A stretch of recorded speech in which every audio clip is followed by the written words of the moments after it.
কিসের জন্য ক্ষমা চাইবো বলুন? আমরা বলেছি ধর্ষণ হয়েছে, এখন কি হয়েছে এক্স্যাক্টলি সেটা তো পুলিশ বলতে পারবে, সেটা এখনো সামনে নেই। গণধর্ষণ নিয়ে যদি ধর্ষণ হয় তাহলে কি সেটা বলছেন অ্যালাউড? ডোমেস্টিক রেপ বলা হয়, স্বামী স্ত্রীর মধ্যেও যদি জোর করে ফিজিক্যাল রিলেশন বানানো হয় সেটাও কিন্তু এক ধরনের ধর্ষণ। সুতরাং কুণাল বাবু যদি বলেন যে আমরা ধর্ষণ গণধর্ষণ বলেছি, ধর্ষণ কেন বলিনি তার জন্য ক্ষমা চাইতে হবে, তাহলে বলতে হবে এটা অত্যন্ত ইম্যাচিউর এবং ওনার চাইল্ডিশ একটা স্টেটমেন্ট। তৃণমূল পার্টির স্পোক্স পার্সনের কাছ থেকে আমরা এরকম স্টেটমেন্ট আশা করি না। এবং আমাদের রাজ্যে আমরা বলছি যে ধর্ষণ না গণধর্ষণ, সেটা নিয়ে আমরা তর্ক যদি করি, প্রথম কথা হচ্ছে ধর্ষণ হবে কেন?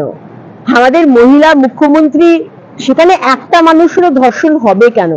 বিচার হবে না কেন? একটাতেও কনভিকশন রেট আমরা দেখতে পাচ্ছি না কেন? এটা হচ্ছে প্রশ্ন। ধর্ষণ হয়েছে না গণধর্ষণ হয়েছে সেটা কিন্তু প্রশ্ন নয়।